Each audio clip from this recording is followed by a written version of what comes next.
Part 5. Transforming the Heart of the Parish. When all are able to come to the parish and participate in its life, the heart of the parish is transformed. You mentioned the word inclusion. I think that begins not so much with like building ramps or making doors, power doors. It really begins with an attitude in the heart that the pastor should want to do more. Is there a difference between tolerance of disabled persons and acceptance? Probably I'd have to say yes, there is. I think tolerance would be the minimum of what you're looking for, but the treating of people as people, whether or not they have disability, I think that fits the word acceptance more, that you accept the person as a person and don't focus in on their disability. We have a number of people from the streets, from the neighborhood, from group homes, who come to church every Sunday, and whom we, some of them are of course homeless. And everybody ministers to them, and they minister to us. I would like to tell you a story. There's a young woman, well, she's not so young, she's a middle-aged woman, who does come to Mass. I used to pick her up, somebody else picks her, and some other people from her group home up. And one Sunday after Mass, Lorraine says, and she said, you know him? And I said, yeah, I know Elijah. And Elijah is living with his mom, has alcoholism that's unchecked. And Lorraine says, she said, me and him, we bring you Jesus.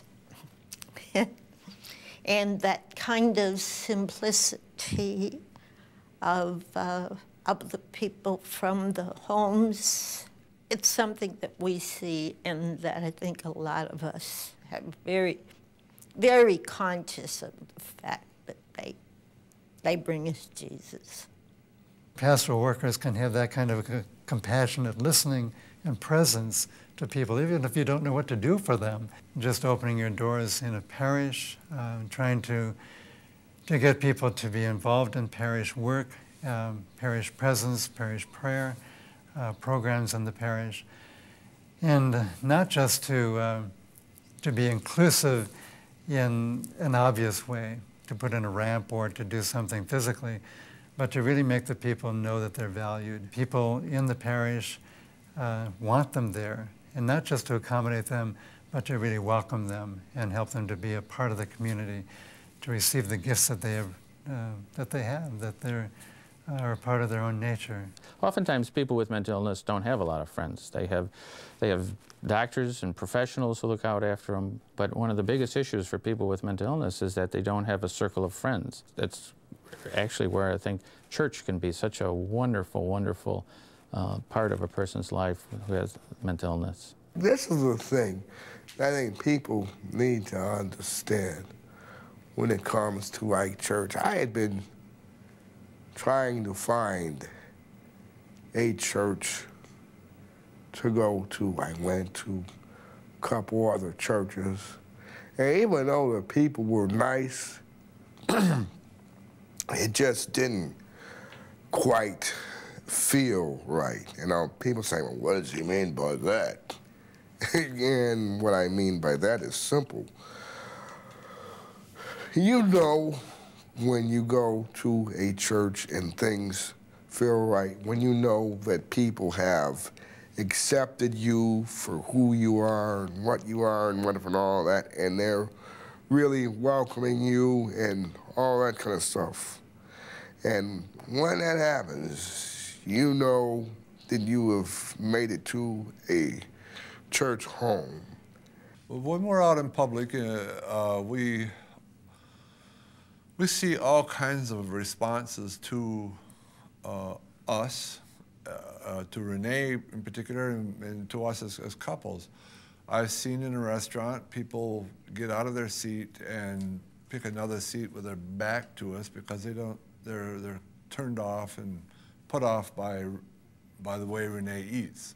She has trouble controlling her mouth, and she drools sometimes, and it looks pretty messy sometimes. We ask for a lot of napkins. But and on the other hand, we've seen people get out of their chair, walk over to me, put their hand on my shoulder and say, "God bless you, mister. You're doing a wonderful thing." And I guess either one of those is, while not acceptable to me, are okay.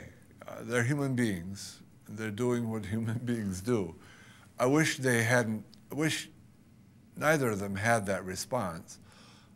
My response to the person who blesses me is that I'm already blessed with this wonderful woman. I want them to realize that she's not a burden to me, that I'm giving up something to to do what I'm doing for her. I would rather not ask for help. Sometimes you don't do something just because you don't want to ask somebody. It's very hard to ask for help.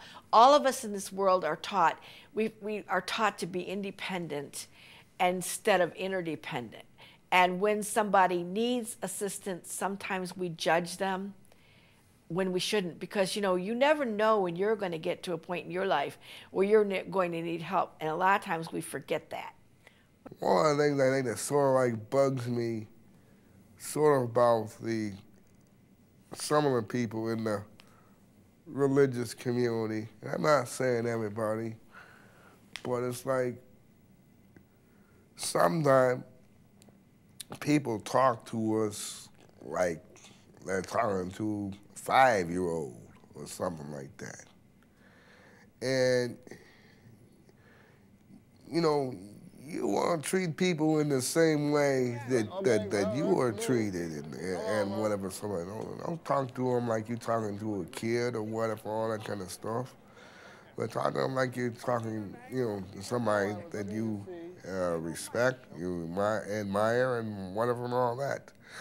And you have to remember that they are part of God's family too.